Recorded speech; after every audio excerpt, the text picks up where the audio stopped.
Bu Endang. Waalaikumsalam Bu Akidah. Bagaimana nih kabarnya siang hari ini? Alhamdulillah baik sih Bu sebenarnya. Cuman ada sedikit sesuatu yang mengganjal yang akhirnya tidak mengenakan di hati saya. Wah, sedang tidak baik-baik saja ya Bu ya. Bisa tidak apa-apa Bu. Ya, tidak apa-apa Bu. Saya akan menerima semua curhatan Ibu karena di pertemuan kali ini saya akan membuka Yang kemarin dengan penuh kesadaran. Senin Mari itu. Bu Eden jika ingin bercerita, kalau boleh tahu nih Bu, apa yang membuat Ibu Endang tidak enak hati Bu? Nah, jadi begini Bu. Beberapa hari yang lalu saya itu kan ditugaskan sama kepala sekolah untuk menyiapkan ruangan yang akan digunakan untuk rapat korwil. Nah, begitu. Nah, waktu itu yang digunakan itu kelas 4 dan kelas 5. Akhirnya kami bersih-bersih. Dan apa yang Ibu tahu, sangat miris sekali di hati saya Bu. Ternyata banyak sekali sampah yang ada di kolong meja putra-putri saya Bu. Di lacinya ya Bu ya. Sekali Bu Akidah. Baik. Jadi yang saya tangkap tujuan pembicaraan kita kali ini adalah Ibu Endang ingin menceritakan tentang siswa-siswinya yang kurang menjaga kebersihan, begitu ya Bu ya? Benar Bu Akidah, benar sekali. Nah, dari tadi yang Ibu sampaikan, karena siswa-siswinya kurang menjaga kebersihan, boleh saya tahu Bu, apa yang membuat mereka berbuat seperti itu? Saya rasa ini ya Bu, kurang pahamnya mereka bahwa ada dampak negatif dari mereka tidak menjaga kebersihan, begitu ya Bu ya. Sepertinya akan berdampak pada kesehatan mereka, begitu Bu. Jika itu salah satunya Bu, mungkin ada lagi yang lain yang membuat mereka seperti itu? Nah, mereka juga tidak tahu mungkin ya Bu, kalau menjaga kebersihan itu akan berpengaruh pada lingkungan, membuat lingkungan kita bersih, indah dilihat, begitu Bu. Baik Bu Endang, menurut Ibu sendiri, adakah upaya yang bisa Ibu Endang lakukan untuk mengatasi apa yang sedang Ibu hadapi saat ini?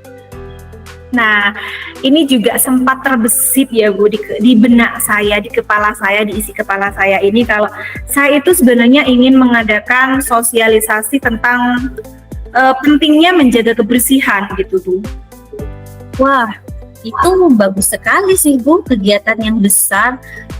Jika kegiatan sosialisasi yang saya tangkap itu kan memerlukan beberapa orang ya Bu yang terkait ya.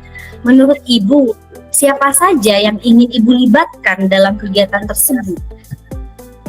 Yang pasti yang pertama yang akan saya libatkan adalah, karena ini kan pastinya acara besar lah ya Bu untuk sekolah. Yang pertama saya akan berkoordinasi dulu lah dengan kepala sekolah saya. Lalu saya akan mengajak rekan-rekan sejawat yang ada di sekolah saya. Jadi tidak hanya saya sendiri dan murid saya akan melibatkan semua warga sekolah di lingkungan saya, teman sejawat, seperti tenaga kebersihan, begitu. Betul sekali Bu, kolaborasi itu sangat diperlukan dalam melaksanakan kegiatan sosialisasi tersebut. Nah, selain KS dan rekan sejawat, ada lagi yang ingin Ibu libatkan dalam kegiatan tersebut? Ada Bu sebenarnya. Nah, saya ini sebenarnya ingin mendatangkan pemateri dari luar Bu. Jadi seperti pihak puskesmas begitu Bu. Wah, kenapa yang didatangkan dari luar Bu? Kenapa tidak ambil di intern sekolah saja? Nah, karena ya Bu ya, biasanya anak-anak itu, murid-murid saya ini lebih antusias jika orang yang memberikan materi itu adalah orang luar, bukan gurunya sendiri tuh Bu. Jadi mereka lebih semangat untuk mengikuti, begitu Bu. Ya, terlihat Ibu Endang ini memahami ya, sudah bisa mengidentifikasi apa yang menjadi ketertarikan murid di sini. Nah, jika Ibu Endang menginginkan pihak yang bersosialisasi dari luar, adakah hambatan yang muncul nantinya dalam melaksanakan kegiatan tersebut? Sebenarnya hambatannya jadwal sih Bu, karena jadwal di sekolah saya ini dalam 1 bulan ini padat sekali Bu. Ya, Ya, jadi koordinasi saya dengan kepala sekolah itu masih bingung gitu, saya kapan akan saya lakukan gitu. nah lalu jika ada seperti itu, kendala seperti itu, apa yang kira-kira bisa Ibu Endang lakukan? Kemungkinan saya bisa ini ya Bu, saya bisa lihat lagi jadwal-jadwal di sekolah saya lihat kapan sih rentang waktu yang kosong tidak ada kegiatan, mungkin itu ya Bu. Nah, benar sekali itu Bu. Mungkin nih saya yang tanyakan lagi, butuh berapa lama sih Bu untuk merencanakan sosialisasi tersebut? Yang terbesit di benak saya mungkin 1 minggu ya Bu ya, karena satu, saya harus berkoordinasi dulu dengan kepala sekolah, terus saya harus mencari waktu luang, dan juga saya harus menghubungi pihak puskesmas yang akan menjadi pemateri di tempat saya, begitu Bu. Wah, sepertinya meski ini hanya di angan-angan, di rencana Bu Endang, digali mimpi Bu Endang nih, ini sudah terkonsep betul ya Bu ya. Nah, yang ingin saya tanyakan, iya ya. Nah, yang ingin saya tanyakan nih Bu, adakah ukuran keberhasilan dari tujuan Ibu Endang tadi? Sepertinya ini akan dikatakan berhasil jika murid saya sudah bisa menjaga kebersihan, kolong-kolong mejanya juga sudah bersih ya Bu. Benar, sekolah sudah terlihat asri begitu ya Bu ya. Mungkin nanti saya akan mengadakan sidak setelah sosialisasi ya Bu. Wah, Jadi kelas itu masih kotor apa enggak gitu ya Bu? benar-benar Bu, itu sepertinya efektif Bu untuk Ibu lakukan. Luar biasa sekali Bu Endang. Lalu bagaimana tanggung jawab Ibu agar kegiatan ini dapat berjalan dengan lancar? Tanggung jawab saya ya pasti saya akan berada di garda terdepan untuk mensukseskan acara ini. Seperti sayalah yang akan membantu teman-teman untuk berkoordinasi dengan kepala sekolah, untuk mendatangkan pihak puskesmas, dan untuk mempersiapkan apa sih yang harus disiapkan di saat sosialisasi itu, begitu. Saya ingin kuatkan lagi nih Bu, yang ingin Ibu ajak berkomitmen dalam mensukseskan kegiatan tersebut siapa saja Bu? Yang pasti kepala sekolah sebagai stakeholder dari sekolah saya. Yang kedua adalah rekan sejawat saya, tenaga kebersihan pastinya, dan juga dari pihak luar seperti pihak puskesmas, begitu, seperti yang sudah saya jelaskan tadi Bu Atidah. Luar biasa sekali Bu Endang. Mungkin tanpa Ibu Endang sadari dari tadi, Bu Endang sudah menemukan sendiri solusi dari permasalahan Ibu. Iya ya Bu ya. Benar, Ternyata. benar, luar biasa sekali. Nah, dari awal nih Bu Endang baru datang ke saya kan menyampaikan ada yang unek-unek nih Bu di hati. Saya ada berat nih di hati. Tadi di awal setelah kita sudah berbincang-bincang, apakah masih ada perasaan yang tidak enak di hati Bu sekarang Bu? Alhamdulillah sudah lega ya Bu Atidah ya. Dan saya juga sudah menemukan solusi dari permasalahan yang saya hadapi dengan bimbingan Bu Atidah ini.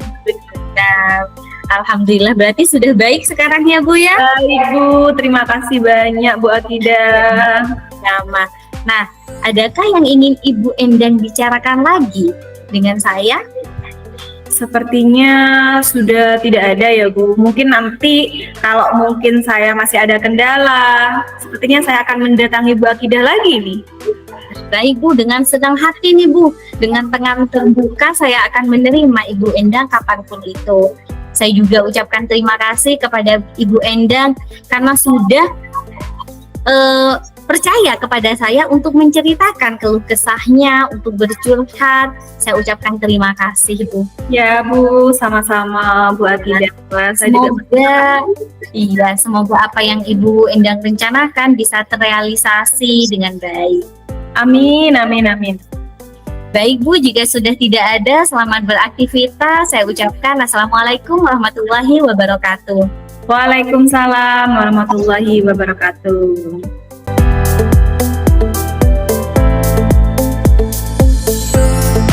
Assalamualaikum Ibu Akidah. Waalaikumsalam Ibu Rini.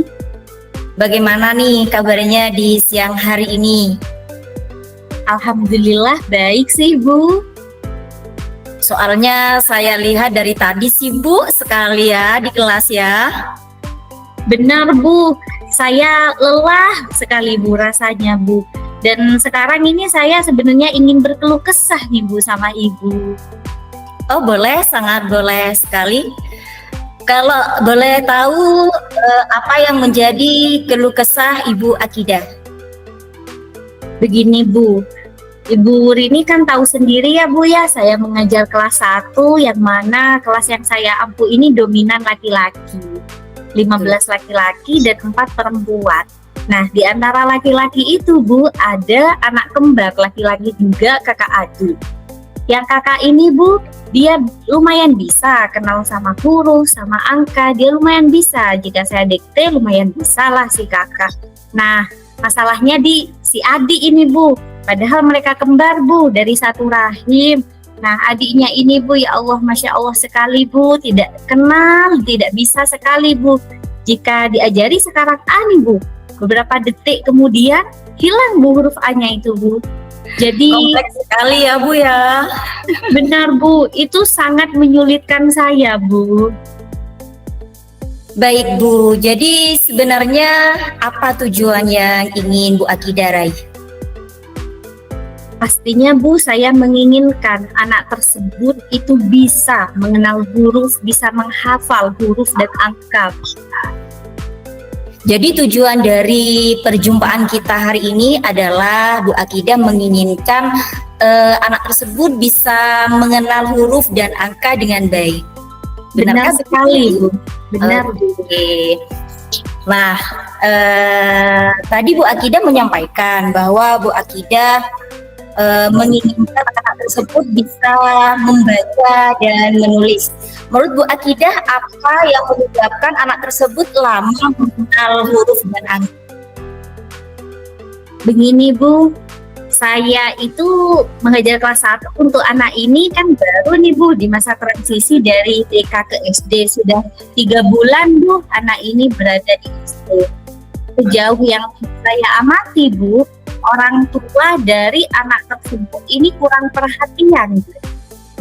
Jadi ketika saya tanya anak ini, kadang PR-nya tidak dikerjakan Bu. Ketika saya tanya, di rumah belajar enggak Nak? Jawabnya, enggak Bu, enggak pernah diajari sama Umi gitu Bu. Oh, terus menurut Bu Akidah apa sih penyebabnya ya? Sehingga muncul hambatan yang dapat menghalangi Ibu Akidah meraih. Menurut saya Bu, anak tersebut kurang mendapatkan kasih sayang dari ibunya. Anak ini kan kembar ya Bu, seperti yang saya ceritakan tadi, kakak adik ini kembar. Namun mereka diasuh dengan orang tua yang berbeda. Yang kakaknya diasuh oleh pamannya, oleh bibinya, yang kebetulan pamannya ini seorang guru.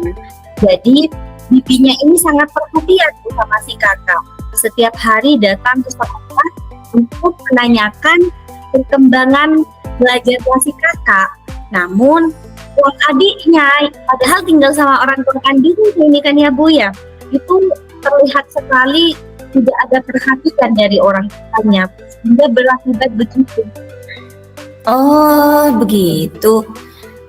Lantas menurut Ibu Akidah, apakah yang bisa Ibu lakukan untuk mengatasi permasalahan tersebut? Yang pertama Bu, saya ingin sekali memanggil orang tuanya. Saya ingin beliau menyampaikan apa yang menjadi kendala sehingga anak ini tidak terjadi. Saya ingin berkolaborasi, menanyakan kepada orang tuanya. Tentunya saya akan mengajak kepala sekolah Bu, untuk juga memberikan masukan, untuk juga ikut berkoordinasi dengan anak tersebut, sehingga nanti orang tuanya bisa sadar dan memberikan perhatian lebih kepada anak ini. Juga Bu, saya ini alhamdulillah ada rekan kerja saya yang ingin membantu saya, Bu. Jadi setiap 3 kali dalam seminggu ada rekan guru saya ini bersedia untuk memberikan jam tambahan untuk mengajari anak ini mengenal huruf dan angka, Bu. Luar biasa. Tadi Bu Akidah menyebutkan bahwa akan melibatkan rekan sejawat ya. Tadi bersedia sekali katanya membantu Bu Akidah memberikan tambahan mengajar. Bisa dijelaskan Bu, bagaimana prosesnya? Jadi kelas 1 ini kan kelas terendah ya Bu ya, jadi pulangnya lebih awal. Nah di sekolah saya itu Bu, kelas 1-nya itu pulang jam 11 siang. Jadi untuk anak ini khusus dia, saya tidak akan pulangkan dulu Bu, tapi saya akan tahan untuk dia mendapatkan jam tambahan pelajaran. Di sini saya merencanakan untuk memberikan 30 menit tambahan pelajaran agar dia belajar mengenal huruf dan angka. Bagi saya ini adalah sebuah peluang besar ya Bu, agar anak ini tuh bisa lebih cepat mengenal huruf dan angkanya Bu. Begitu Bu. Apakah tidak ada keluhan Bu dari rekan sejawat Ibu yang sudah membantu? Alhamdulillah Bu, inisiatif ini muncul bahkan dari rekan sejawat saya Bu, bukan dari saya. Ya, jadi ketika saya bercerita, beliau itu langsung mengusulkan, sudah Bu, biar saya saja yang mengajari, beri saya waktu 30 menit, ketika anak yang lain pulang, anak ini jangan pulang dulu, saya ajari, siapa tahu kalau dengan saya bisa, itu Bu. Luar biasa Bu Akidah ya. Sekarang apakah ada rencana lain Bu yang bisa Ibu lakukan untuk memberikan solusi terkait permasalahan yang Ibu hadapi? Yang pertama Bu, seperti yang saya katakan, saya akan melakukan terlebih dahulu koordinasi dengan kepala sekolah. Karena bagaimanapun kepala sekolah ini kan yang memiliki kebijakan benar di sekolah. Saya akan berkoordinasi dengan kepala sekolah, berkolaborasi dengan rekan guru, tentunya menjaga kolaborasi juga dengan orang tua dari anak tersebut.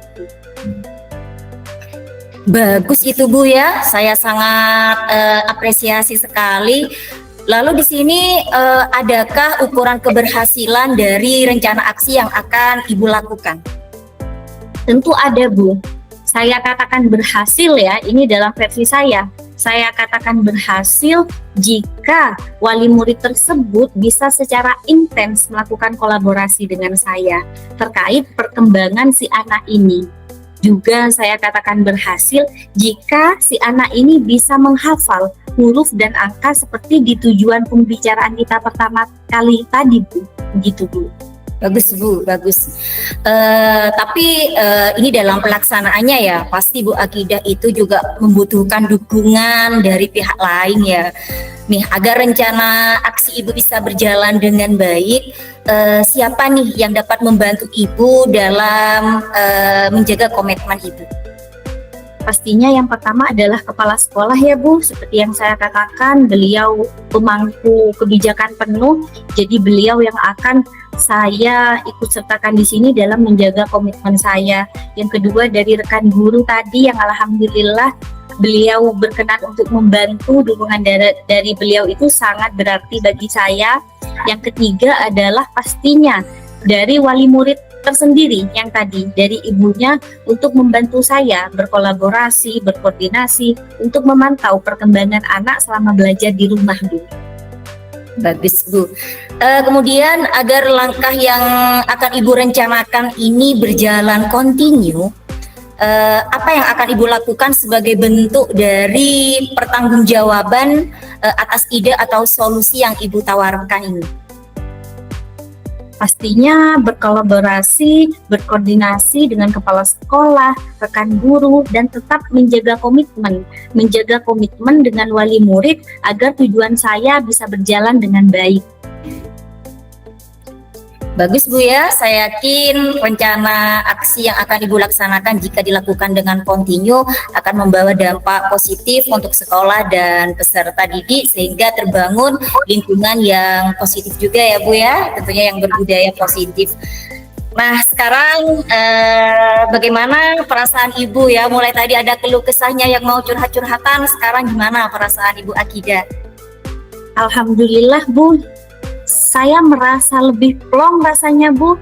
Setelah berbincang dengan Ibu, bisa saya katakan curhat nih ya Bu ya. Setelah curhat ini, saya lega, rasanya saya puas sekali Bu. Bu Rini sudah menuntun saya, tanpa saya sadari saya menemukan sendiri solusinya ya Bu ya. Jadi Betul saya sekali. ya Baru Bu. sadar ya Bu ya, Bu Akidah tadi Iya, sudah Bu. menemukan sendiri terhadap solusi dari permasalahan yang Ibu Akidah alami. Saya ucapkan terima kasih banyak ya Bu sudah membantu saya. Ya, alhamdulillah Bu, berarti perasaan Ibu sudah enak ya sekarang ya. Sudah bisa menemukan sendiri solusi dari permasalahan Ibu Akidah. Nah, sekarang adakah yang ingin Ibu Akidah bicarakan kembali dengan saya? Selain dari permasalahan dari tujuan tadi yang Ibu Akidah jelaskan pada saya? Untuk sementara cukup Bu. Apabila nanti dalam pelaksanaan saya butuh bimbingan dari Ibu Rini, saya pasti akan menghubungi Bu Rini ya Bu. Boleh ya Bu ya? Siap, dengan senang hati Bu Akidah. Saya akan dengan senang hati dan selalu terbuka untuk Ibu Akidah ya. Saya juga berterima kasih kepada Ibu Akidah karena sudah menceritakan atau mempercayakan kepada saya untuk menceritakan keluh kesahnya. Istilahnya curhat tadi ya.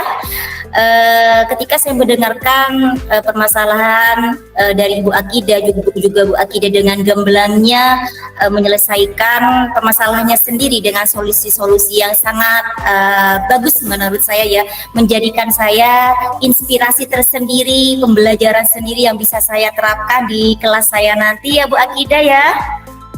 Iya Bu, alhamdulillah. Terima kasih. Saya ucapkan terima kasih Bu Akidah. Semoga rencana yang akan Ibu laksanakan dapat terlaksana dengan baik. Amin, amin. Baik Bu, selamat beraktivitas. Wassalamualaikum warahmatullahi wabarakatuh. Waalaikumsalam warahmatullahi wabarakatuh Bu Rini.